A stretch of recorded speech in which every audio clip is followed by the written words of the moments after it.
할렐루야. 우리의 모든 시작과 끝이 되신 우리 주님을 찬양합니다. 우리 함께 기도하심으로 예배로 나아가겠습니다. 사랑과 은혜가 풍성하신 하나님 아버지, 우리는 이 땅에 끝이 있음을 믿습니다. 그 마지막 때에 하나님의 얼굴을 함께 맞대어 보며 하나님과 함께 영원히 살아갈 그 천국을 우리는 소망하며 나아갑니다. 하나님, 때로는 이 땅에서 어려움들이 있고 힘든 과정들이 있겠지만 우리는 그 천국의 영원한 소망을 바라보며 나아갑니다. 하나님, 우리를 인도하시고 오늘의 우리 삶 가운데서도 또한 천국의 소망을 품고 한 걸음 한 걸음 나아가게 하여 주시옵소서. 주님께서 그렇게 우리를 인도하시는 줄 믿사오며 감사드리며 예수 그리스도의 이름으로 기도드립니다. 아멘.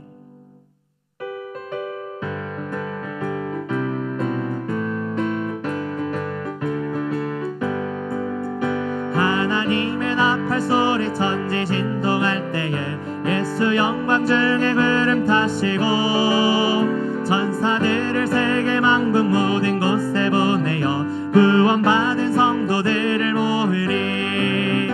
나팔 불 때 나의 이름, 나팔 불 때 나의 이름, 나팔 불 때 나의 이름, 부를 때에 잔치 참여하겠네. 무덤 속에 잠자는 자 그때 다시 일어나 영화로운 부활 승리 얻으리. 주의 택한 모든 성도 구름 타고 올라가 공중에서 주의 얼굴 배우리.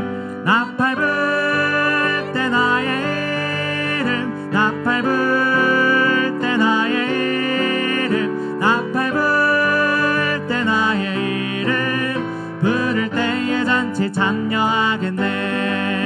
주님 다시 오실 날을 우리 알 수 없으니 항상 기도하고 깨어 있어서 기쁨으로 보좌 앞에 우리 나가서도록 그때까지 참고 기다리겠네. 나팔 불 때 나의 이름, 나팔 불 때 나의 이름, 나팔 불 때 나의 이름, 부를 때에 잔치 참여. 나팔 불 때, 나팔 불 때 나의 이름, 나팔 불 때 나의 이름, 나팔 불 때 나의 이름, 부를 때에 잔치 참여하겠네.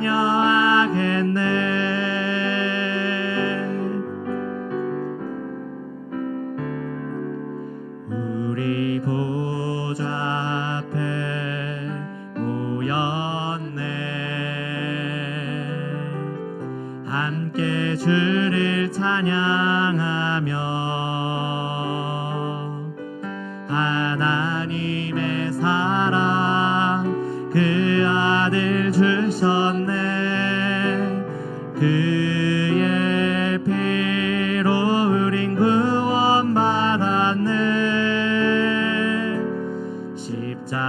십자가에서 쏟으신 그 사랑 강같이 온 땅에 흘러 각 나라와 족속 백성 망언에서 구원받고 주 경배드리네.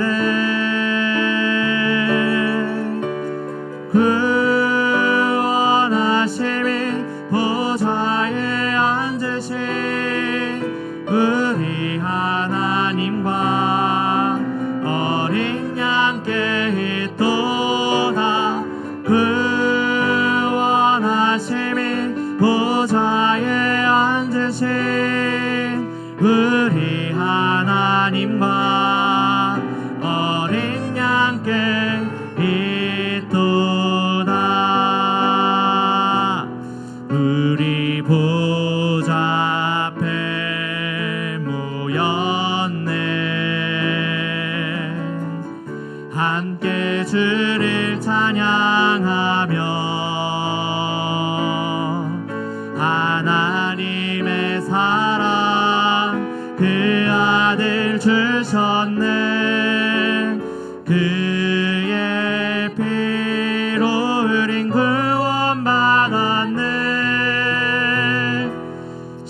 십자가에서 쏟으신 그 사랑 강같이 온 땅에 흘러 각 나라와 족속 백성 방언에서 구원받고 주 경배드리네. 구원하심이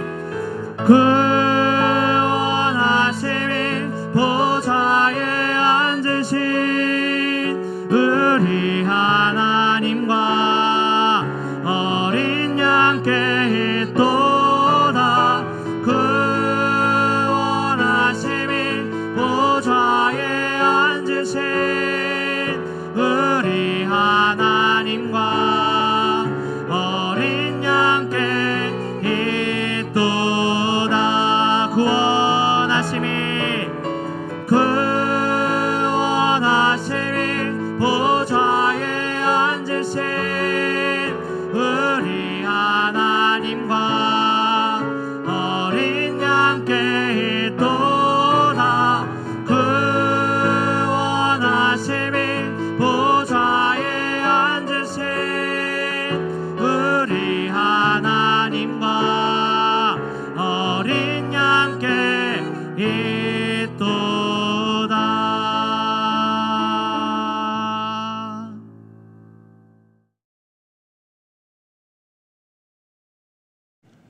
할렐루야. 오늘도 하나님의 은혜와 사랑과 평강이 여러분 삶 가운데 가득하기를 주님의 이름으로 축원합니다.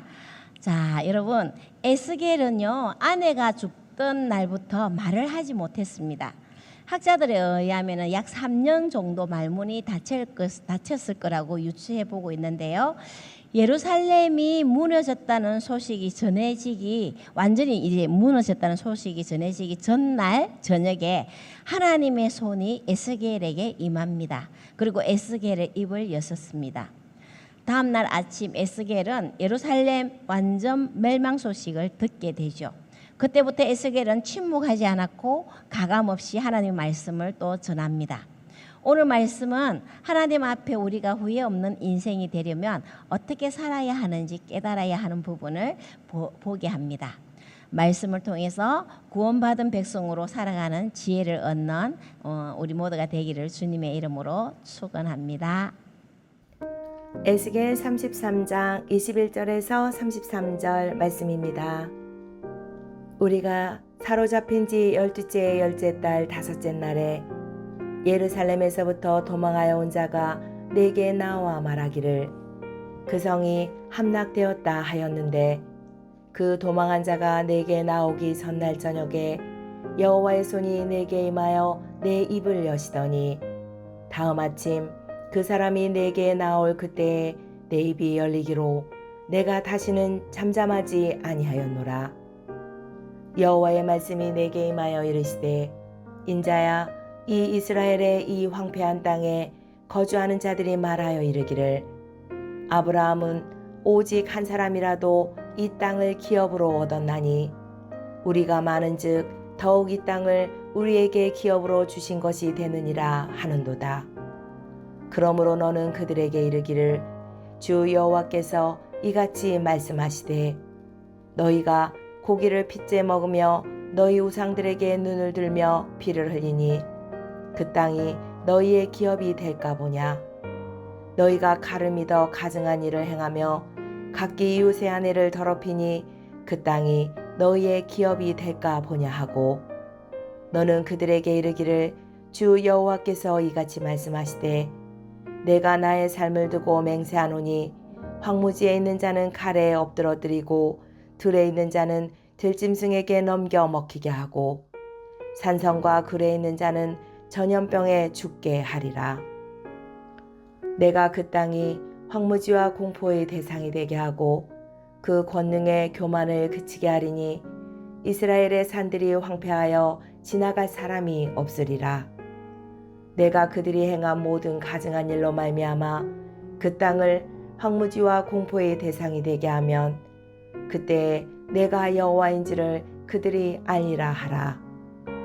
인자야, 내 민족이 담 곁에서와 진문에서 너에 대하여 말하며 각각 그 형제와 더불어 말하여 이르기를 자 가서 여호와께로부터 무슨 말씀이 나오는가 들어보자 하고 백성이 모이는 것 같이 내게 나오며 내 백성처럼 내 앞에 앉아서 내 말을 들으나 그대로 행하지 아니하니 이는 그 입으로는 사랑을 나타내어도 마음으로는 이익을 따름이라. 그들은 내가 고운 음성으로 사랑의 노래를 하며 음악을 잘하는 자 같이 여겼나니 내 말을 듣고도 행하지 아니하거니와 그 말이 응하리니 응할 때에는 그들이 한 선지자가 자기 가운데 있었음을 알리라. 오늘은 바벨론 포로로 잡혀온 지 12해째 10째 달 5째 날에 일어난 일을 담고 있습니다. 주전 586년 1월로 예루살렘이 완전히 함락되고 5달이 지난 때였습니다. 이때 바벨론으로 도망쳐 온 한 사람이 있었죠. 그 사람은 에스겔에게 예루살렘이 완전 멸망되었다는 소식을 전했습니다. 이스라엘의 멸망은요 이미 예견된 일이었죠. 그러나 사람들은 이전에 에스겔이 하던 예언의 말들을 믿지 않았죠. 예루살렘 성전이 하나님의 성전인데 하나님이 지켜주시겠지 설마 무너지겠어? 라는 자신들만의 판단과 생각으로 예언을 무시했었습니다. 그러나 이 일은 지금 현재 일어났습니다. 에스겔이 선포했던 심판 예언이 하나님의 말씀이었다는 것이 증명되었던 것입니다. 하나님이 에스겔의 입을 여신 후에 전하라고 하신 말씀입니다. 24절을 제가 읽겠습니다. 인자야 이스라엘의 이 황폐한 땅에 거주하는 자들이 말하여 이르기를 아브라함은 오직 한 사람이라도 이 땅을 기업으로 얻었나니 우리가 많은즉 더욱 이 땅을 우리에게 기업으로 주신 것이 되느니라 하는도다. 아멘. 자, 여러분 이스라엘 땅에 남은 자들이 했던 말입니다. 아브라함은 한 사람으로 이 땅을 기업으로 얻었는데 우리가 그보다 더 많지 않느냐. 하나님께서 그래서 이 땅을 우리에게 기업으로 주신 것이다 라고 말하고 있는 거죠.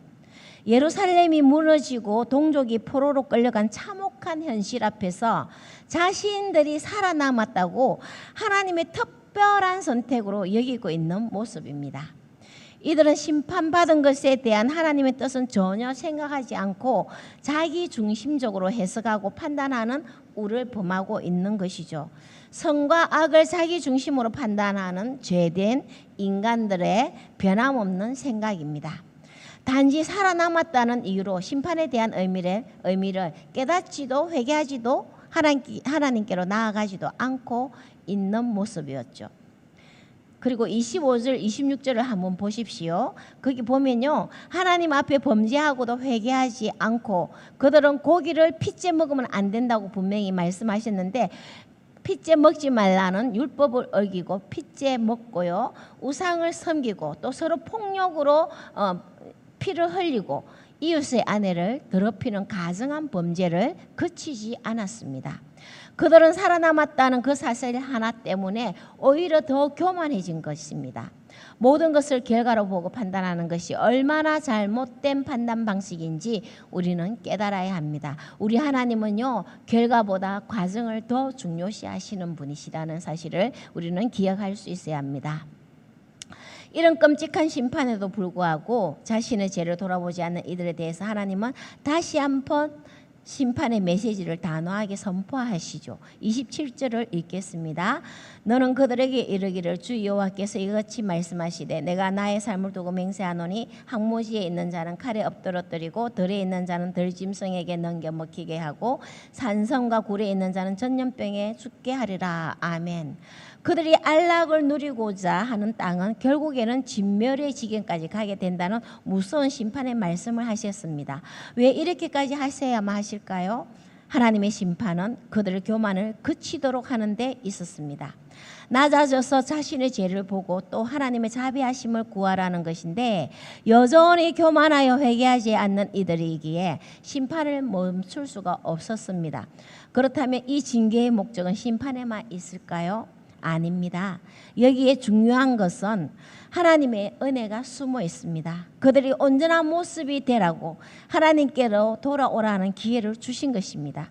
끝까지 인내하시는 하나님의 사랑, 하나님의 백성이 돌아오기를 간절히 기다리시는 하나님의 마음이 심판과 징계 속에 들어있음을 우리는 알아야 합니다.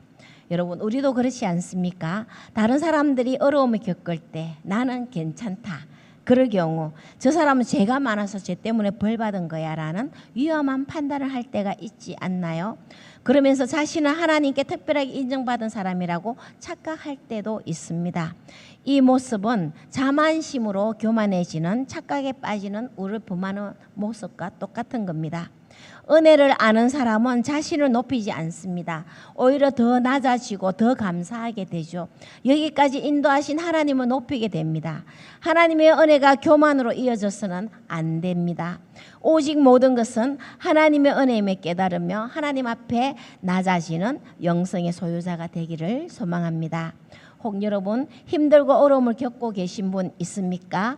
그렇다면 그 일을 겪고 있는 여러분을 향하신 하나님의 마음을 먼저 생각하십시오. 그리고 기도하시고 잘 이겨내십시오. 하나님께 더 가까이 나아가시는 회복이 있기를 소망합니다. 에스겔은 포로로 끌려가서 포로지에서 하나님 앞에 부르심을 받은 자입니다. 포로 생활 중 바벨론에서 하나님의 말씀을 공부하면서 예루살렘이 망할 것이다 예언을 선포했었지만 당시 이 말씀을 듣던 포로지 사람들은 미친놈이라고 이렇게 비웃기도 했습니다. 그런데 3년이 지난 후 예언의 말씀이 이루어졌죠. 하루아침에 하나님의 선지자로 에스겔의 위치가 바뀌었습니다. 그러자 포로로 잡혀온 사람들은 여호와께로부터 무슨 말씀이 나오는가 들어보자 3-3-5 모여서 에스겔 앞에 앉습니다. 말문이 트인 에스겔은 그들에게 쓴소리를 아끼지 않습니다. 하나님께서 포로된 백성들을 향해 말씀하시죠. 31절을 읽겠습니다.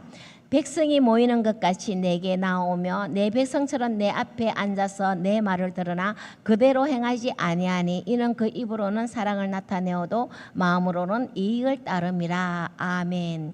그들이 하나님의 말씀을 듣기는 들으나 행하지는 않는다는 겁니다. 입으로 사랑을 말하면서도 마음으로는 세상을 향해 탐욕을 따라 살아가고 있기 때문이라는 것이죠. 한마디로 귀로 듣지만 가슴으로 내려오지 않고 있다는 겁니다. 왜요? 그들의 마음은 세상적인 탐욕으로 가득 채워져 있기 때문이라는 겁니다. 여러분, 우리 하나님이 원하시는 것은 말씀을 듣는 것으로 그치는 것이 아니라 행하는 것에 있습니다. 노아는 비가 오기 전에 방주를 지었죠. 아브라함은 목적지도 모른 채 친척 아비 집을 떠났습니다. 베드로는 말씀에 의지하며 그물을 던졌습니다. 이들은 말씀에 순종하였습니다. 상황이나 환경은 조건이 되지 않지만 말씀이 이루어진다는 사실을 믿었기에 행동을 한 겁니다. 하지만 그들은 하나님의 말씀을 듣는 것만으로 그치는 사람들이었습니다. 이스라엘 포로들은 하나님의 말씀을 듣는 것만으로 그치는 사람들이었죠. 어떤 감명 깊은 음악을 듣고 그 시간을 즐긴 다음에 또 아무 일 없었다는 듯이 제자리로 돌아가는 것처럼 그들은 하나님의 말씀도 그렇게 듣기만 들었습니다. 말씀에 감동은 있었지만 회개도 없었고 그에 따르는 순종도 없었습니다.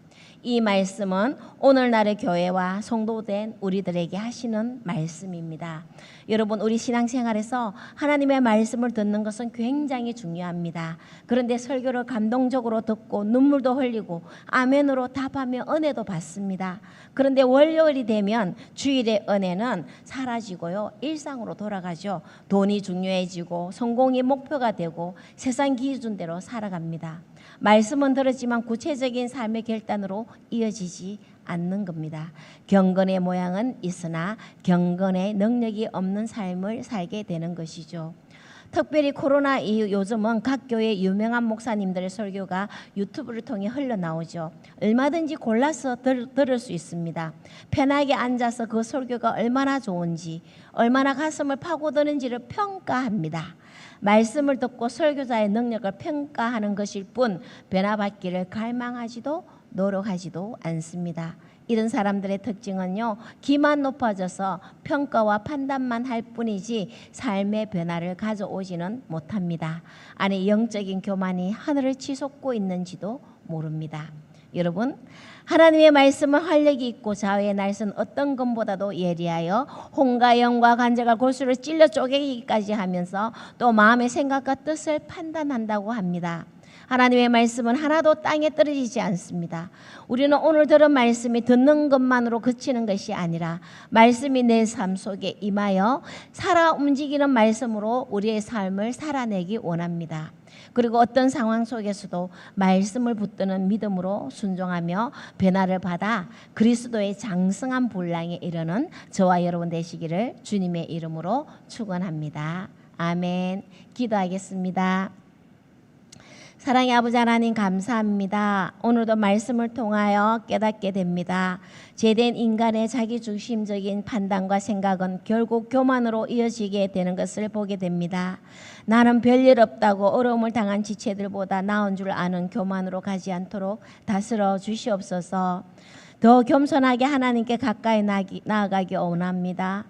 하나님 아버지, 우리는 하나님을 경외하는 자 같지만 여전히 세상의 기준이 내 삶의 기준이 되고 세상의 물질을 하나님보다 더 의지하며 나아가기도 합니다. 저희들의 연약함을 용서하여 주시고 먼저 들은 말씀을 기억하며 어떤 상황에서도 오직 하나님만 바라보며 믿음으로 말씀 앞에 순종하는 순종의 사람들이 되도록 인도하여 주시옵소서. 말씀을 듣는 것으로 그치는 것이 아니라 말씀으로 나를 쳐서 복종시키는 하나님의 자녀 되기 원합니다. 이끌어 주시옵소서. 감사드리며 우리 구주 예수 그리스도 이름으로 기도합니다. 아멘.